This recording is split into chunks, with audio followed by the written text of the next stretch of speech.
Bismillahirrahmanirrahim. Alhamdulillahi Rabbil Alameen. Wa salatu wa salamu ala ashrafil anbiya wal mursaleen.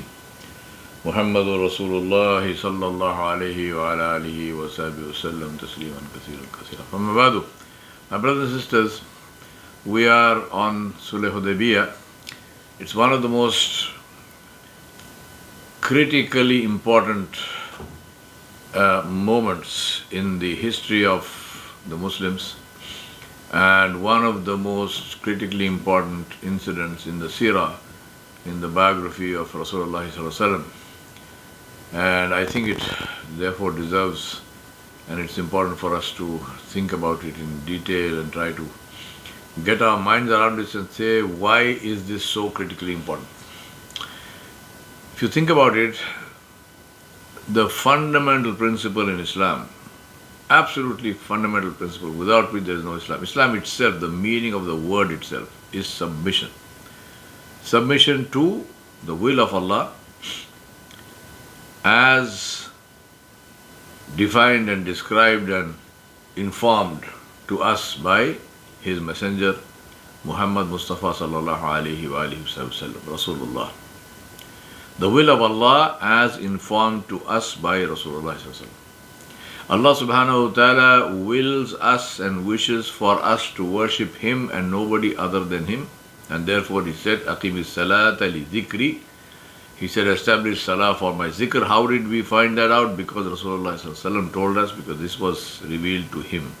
This message, this order, this command, this instruction was given to Muhammad Mustafa sallallahu alaihi wasallam. And Rasulullah sallallahu alaihi wasallam then taught us how to pray. So if the Muslim, when the Muslim hears this command of Allah subhanahu wa ta'ala, Aqimus Salah, and he says, Labbaik, Allahumma Labbaik, oh Allah, I'm here, I'm Hadir, I'm Mawjood, I am willing to obey you, I want to obey you, what must I do? What is the meaning of Salah? How must I fulfill this responsibility? How must I establish Salah? Allah subhanahu wa ta'ala did not describe it directly. Allah subhanahu wa ta'ala did not instruct us directly. Allah subhanahu wa ta'ala said, go to my Nabi alayhi salam and he will teach you. And Rasulullah sallallahu alayhi wa sallam said, Sallu kama ra'aytumuni usalli. Pray as you have seen me pray. Now, this is an example, and I always use this example because it is the best of examples. It refers to the peak of to the best of our ibadat, the best of our acts of worship, which is salah. It is the thing that we have been ordained to do. It has been ordained for us, and we have been ordered and instructed to do that 5 times a day. It is the most often act of worship that we are out of the formal prescribed acts of worship that we do 5 times a day. There's nothing we do more than that, nothing which is prescribed more than that. And this is an act of worship which, if we deliberately choose to leave, then we have left Islam. Because Rasulullah sallallahu alaihi wasallam said, Al-ahadu alladhi baynana wa baynahum as-salah faman aradaha faqad kafara. Or kama qala alayhi salatu wasalam. He said, the ahad, the dividing line, the differentiator, the boundary between the non-Muslims and the Muslims is salah. The one who leaves it has left Islam. Now obviously this does not mean to missing salah because of some legitimate excuse which is legitimate in the Sharia. For example, you are not well or whatnot. But it refers to somebody who could have prayed, who was in a situation physically able to pray but did not pray. Refused to pray, either refused verbally or refused by action.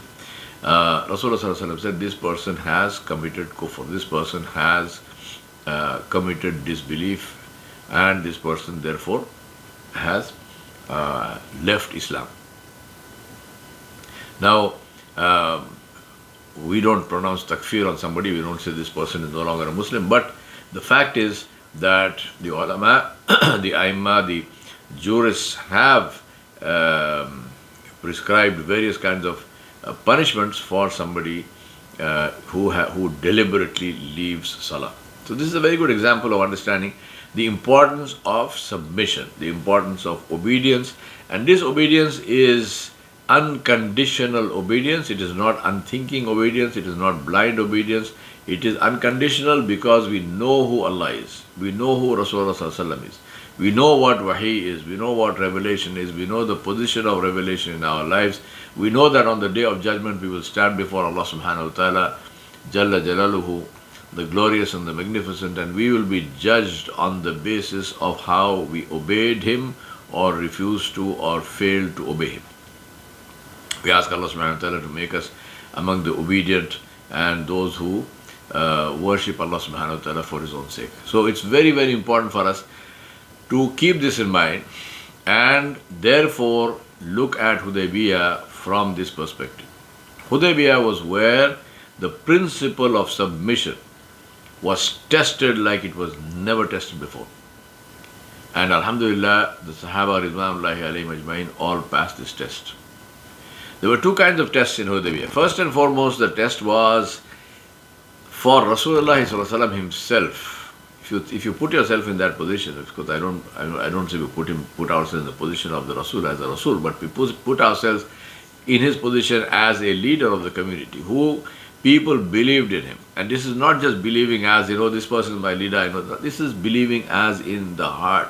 It is the core of our theology. If somebody does not believe in Muhammad sallallahu alaihi wasallam as the messenger of Allah, as the Rasul of Allah, as the Nabi of Allah, and the last and final of them, after whom there is no Nabi and Rasul. This is the core of our belief. If somebody does not believe that, this person is not a Muslim. So therefore, here he was. Second thing is, why were they even in Hudaybiyah in the first place? Because the Rasulullah saw in a dream that he was making tawaf of the Kaaba and with him were the Muslims. Now we know the dream of the Rasul alayhi salam, the dream of the Prophet, dreams of the Prophets are wahi. They are revelation. These are commands from Allah subhanahu wa ta'ala. So Allah subhanahu wa ta'ala shows him in a dream. So he announces that we are going to make Umrah. So now imagine the people who are with him. What does he believe? He believes the dream is true and that they are going to make Umrah. Did he go to Hudaybiyah thinking he is going to Hudaybiyah? Or did he land in Hudaybiyah because he just camped there on his way to Makkah? So, here is Muhammad ﷺ, who believed that what he received was the truth, and it was the truth. We have no doubts about this. And then the people follow him, the people go with him. For what? To make Umrah. Why? Because the Rasul alayhi salam said so. And what the Rasul said, Sadaqallah wa sadaqa Rasul alayhi salam, Allah speaks the truth and the Rasul speaks the truth. So therefore we know that we are going to make Umrah. They didn't have any doubts about this. But when they reach there, now what happens? The opposite happens. They are not able to make Umrah. Now think about that. Think about what a tremendously challenging and tough situation this is for Rasulullah ﷺ himself. It is literally, he gave his word to his people and is not able to keep his word because Allah subhanahu wa ta'ala changed his command.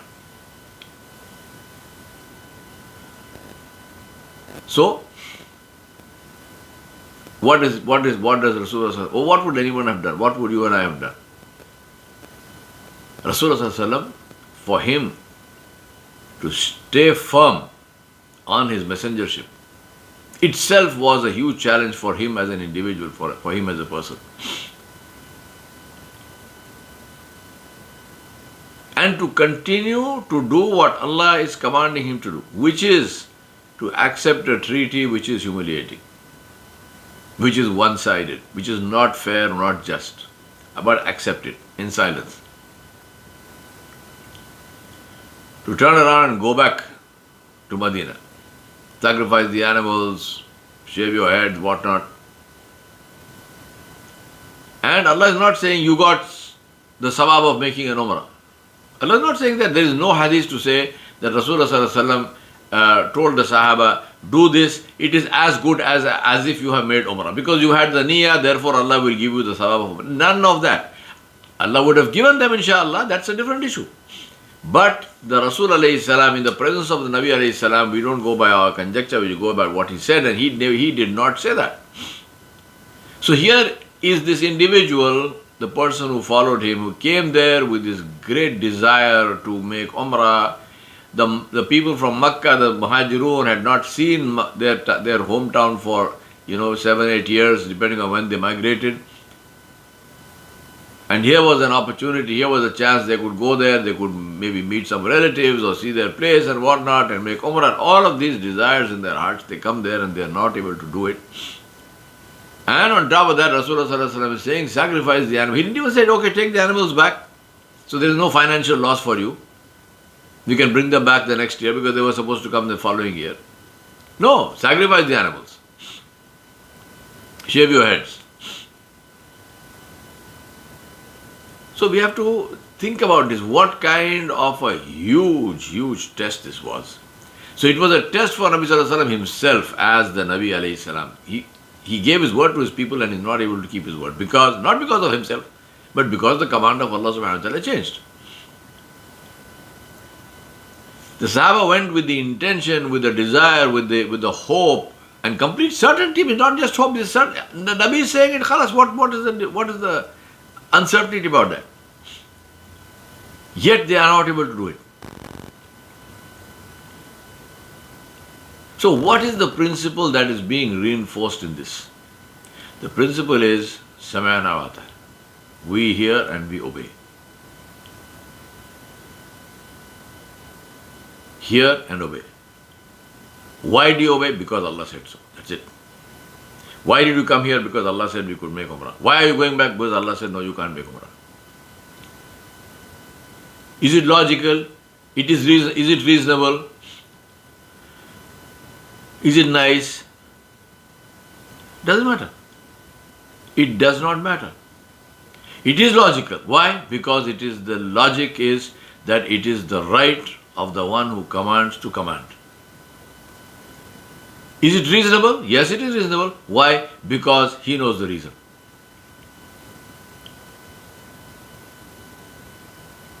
This is, believe me, today, may Allah protect us from ourselves, this issue of hearing and obeying without question,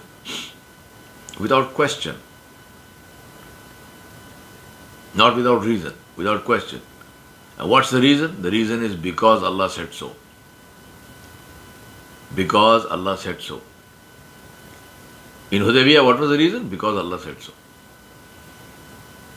Some of the Sahaba said, they told Nabi Sallallahu Alaihi Wasallam, Ya Rasulullah, why are we accepting this thing? Let's fight. We are ready to fight. Then let Allah decide, who wins, who loses. Rasulullah Sallallahu Alaihi Wasallam said no. He said no.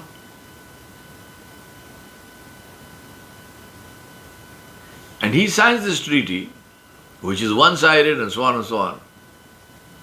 Did he take a vote from the Sahaba before he signed the treaty? I am supposed to sign this treaty. What do you guys think? Give me a vote. How many for, how many against?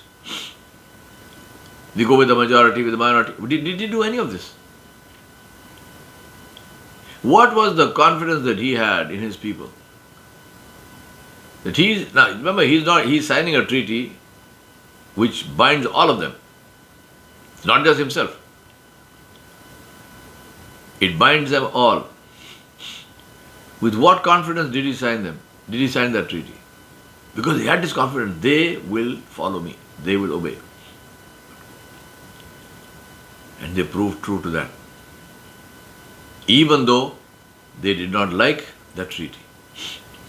Nobody can claim that anyone among the Sahaba, Sayyidina Umar radiallahu anhu was the only one who spoke out against it, or questioned it, not even speak out against it, he questioned it. But nobody can claim that anyone at all, including Nabi Sallallahu Alaihi Wasallam himself, actually liked the treaty. They came to make Umrah, they wanted to make Umrah, they didn't want to make treaties. But they proved true to the covenant. They proved true to be Muslim. They proved to be true Muslim. Who's the true Muslim? The one who completely submits. Allah said, Ya ayyuhalladhina amanu udkhulu fi silmi kaffatan wa la tattabi'u khutuwati shaitan. Innahu lakum aduwwun mubin. Allah said, O you who believe, completely and totally immerse yourself, totally accept Islam, totally enter Islam in every aspect of your life. Not just in one or the other, everything. And do not follow the footsteps of shaitan. Shaitan is not even there, just the footsteps are there. Don't follow the footsteps of shaitan. He is your truly avowed enemy. He is an open and clear enemy. So this was the test. Test of the Nabi, test of the followers. And this was passed with complete and total success. And that's why Allah subhanahu wa ta'ala said, Inna fatahna laka fathan mubina. Allah said, today we have given you manifest victory. Allah did not say you were victory. Allah said, we have given you manifest victory. We have given you the victory. There was no battle. There was no land that was won. There was no money, nothing involved. Victory of what? Victory of the hukum of Allah, victory of the order of Allah, the will of Allah, the pleasure of Allah, over whatever I wanted. And think about this. You're not talking here about, I wanted to go to the disco, I didn't go because I thought of my death, I thought about facing Allah subhanahu wa ta'ala, I wanted to tell a lie, I wanted to backbite somebody, I did not do that because I held myself back in time because I remembered Allah subhanahu wa ta'ala, meaning that victory of our masiyat, our sins, victory of our evil desires, victory of something that was prohibited anyway. So our victory over that, because we thought of Allah. No. What did the Sahaba want? They wanted to worship Allah. They wanted to make Umrah. They wanted to please Allah subhanahu wa ta'ala. But Allah is saying, my pleasure is in you not doing the Umrah. Subhanallah. Look at that. Allah is saying, my pleasure is in not doing the Umrah. Come back next year. This year, no, don't do it. Did they argue?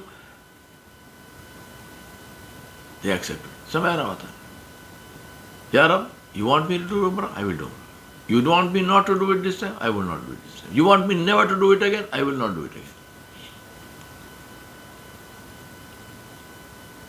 Please think, let us reflect on these things. It's not just a story to be told. And that's why I call this the final exam.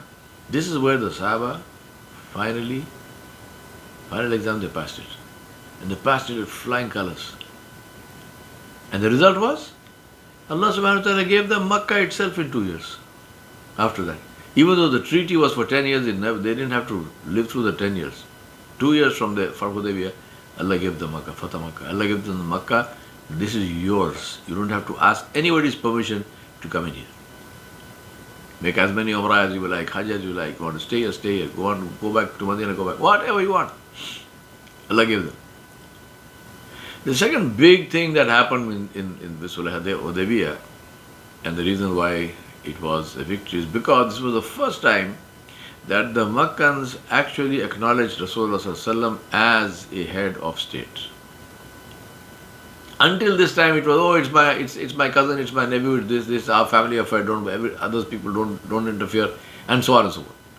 But this was the first time they actually signed a treaty between Muhammad Mustafa sallallahu alaihi wasallam, Muhammad bin Abdullah.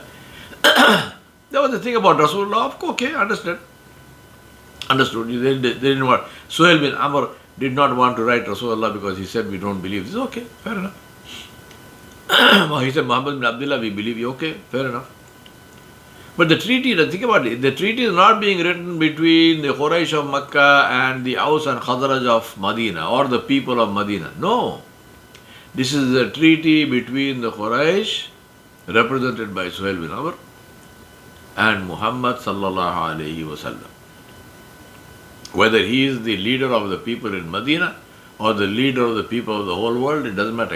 He is the leader. We are talking to him. And he is signing on behalf of whoever follows him, no matter where they live.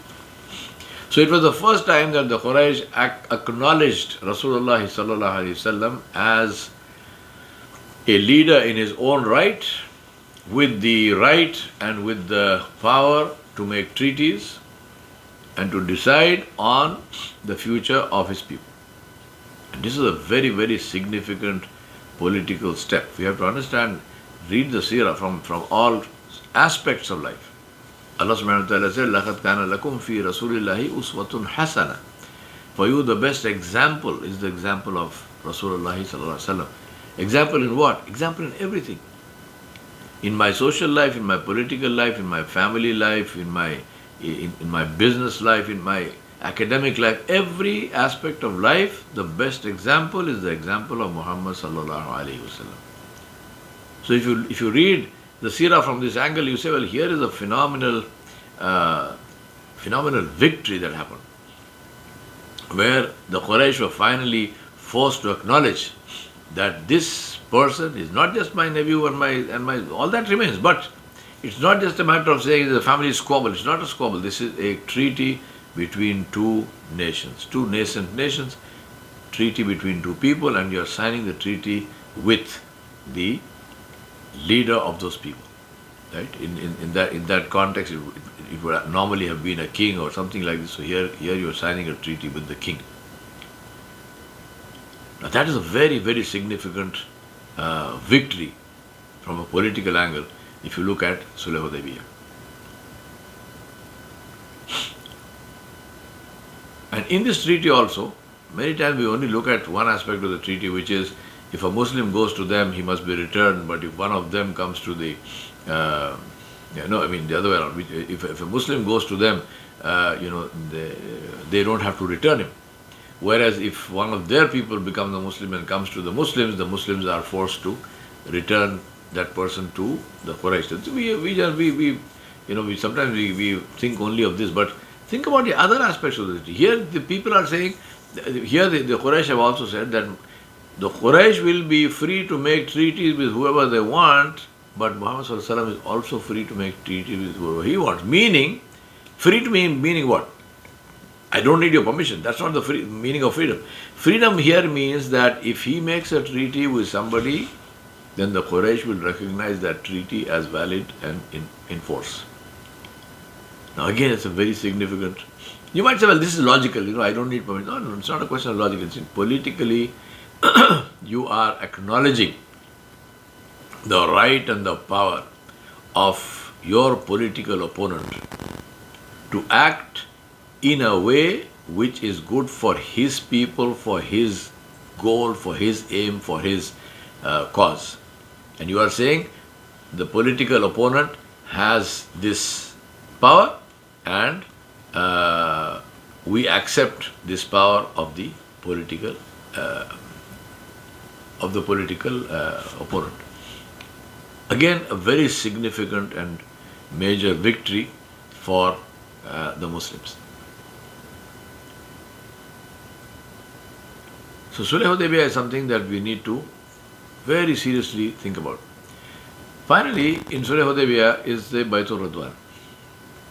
And in that, again, is this great mercy from Allah subhanahu wa ta'ala. Where Allah subhanahu wa ta'ala said, Yadullahi fawqa aydihim. Allah said, Allah's hand is over their hand.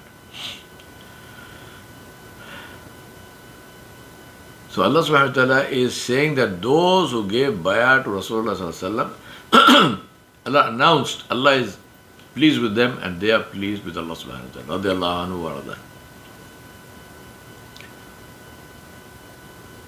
Now in that whole story, there is what is called the story of the man with the red camel.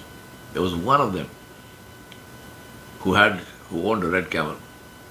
And when Rasulullah sallallahu alaihi wasallam sat under the tree in the area of the Banu Najjar, and he called the people to come and give him bay'ah to fight to the death, if necessary, if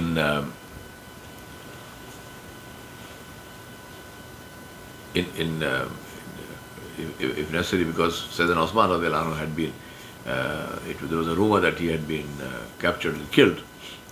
So to avenge him, if necessary to fight, that they were giving this bay'ah, this pledge to say that they will fight to the end. So this man was the only one who did not give this pledge, and he went and hid behind his camel. So they say, Allah forgave everyone except that man. Now, Think about this. What was the need for this one man? What was the need for that incident? All of these things, everything happens with the will of Allah subhanahu wa ta'ala. So this one man, everyone, so it underlines a couple of, first of all, it underlines the fact that those who gave their bayah, they gave their pledge to Messenger ﷺ, did that voluntarily. It's not that nobody was forced. And the evidence of that is that the man who did not give it was not forced to give it. Nobody put a sword to his neck. Nabi ﷺ said, no, come here, come and give the... No, he didn't give, absolute choice. So we have freedom in our religion to obey or disobey. But there are consequences to both. Those who obey become the people who Allah subhanahu wa ta'ala praises and Allah subhanahu wa ta'ala promises to reward. And those who don't obey are among those who Allah subhanahu wa ta'ala said they did not obey. Which means they are not in the protection which Allah gives to the others. If Allah wants to forgive them, He forgives them. If He doesn't want to forgive them, they will be punished. But definitely they have not done anything to earn that forgiveness and to have that guarantee for themselves. And that's the choice we make. And Sulh Hudaybiyah proves that choice as well, that even in that situation, there was a choice. Both parties, this man as well as the others, exercised that choice. One party for their favor and the other one against himself. We all have choices, but no choice is free. Every choice has a consequence. And that's the reason why it's very important to think about what choices we might be making in life and what might be the consequences of those choices. Before you choose, like you do anywhere, you go shopping, you look at the price tag of the thing you want to buy. It might be something which looks so nice, so beautiful, wonderful, oh my God, I must have it right now. But when you look at the price tag, you say, well, I can't afford this. I cannot afford this. And there will be probably a line there, especially if you're shopping in America. Oh, you will give you a loan. You can pay for it over time at this rate of interest. Which means what? Which means it's even less affordable. Because I don't want to borrow money on interest and become an enemy of Allah and invite Allah's punishment on myself for some material thing which I'm buying, whatever that thing is. It's not worth that. You're making these choices. Just like that, we must make choices for our lives and say, actions I choose to do and what I choose not to do. Both have consequences. Choosing not to do something is also a choice. Choosing to remain silent at a time when you should speak the truth is a choice. Choosing to speak in favor of the oppressor because of whatever personal reasons you have is also a choice. Choosing to speak against the oppressor for those who are being oppressed is also a choice. This has consequences, that also has consequences. We ask Allah subhanahu wa ta'ala to help us to understand this beautiful religion. And the way to understand this beautiful religion is to read the seerah and study the seerah of Rasulullah ﷺ, the life of Rasulullah ﷺ. The seerah is the workbook, it is the field book, it is the practical guide to what Allah subhanahu wa ta'ala ordered us in the Quran. There is no guidance except through Rasulullah ﷺ. The guidance of the Nabi is the best guidance. The Kitab of Allah is the best book. Inna asdaqal hadithi kitabullah wa khairul hadi hadi Muhammad sallallahu alayhi wa sallam. The best speech is the Kitab of Allah, the best guidance is the guidance of Muhammad sallallahu alayhi wa sallam, which guides us to how to live by the Kitab of Allah, by the book of Allah subhanahu wa ta'ala. Ask Allah subhanahu wa ta'ala to help us to understand this beautiful religion and to practice and to benefit from it in this life and the next. This is the beautiful beauty of Islam. Islam does not say sacrifice your comfort and your wealth and your whatever you have in this life and become a beggar on the street if you want to earn Jannah. No. Allah said, give from what we have given you. Allah did not say give everything. No.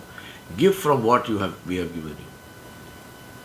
And Allah will reward us in keeping with His majesty and grace. But there's nothing without action. Understand that also. There's nothing without action. Allah said, give. Allah did not say, even if you don't give, it's okay, I will give you Jannah. No, no, no, no. Jannah has to be bought. Just like we invest in anything in this life, Jannah has to be invested in. That investment is called good deeds, hasanat. We ask Allah subhanahu wa ta'ala to be pleased with us and never to be displeased, and help us to understand the wonderful lessons from the seerah of His Nabi alayhi salam and to practice them in our lives. Wa sallallahu ala nabiyil kareem wa ala alihi wa sahbihi ajma'in bi rahmatika ya arhamar rahimin.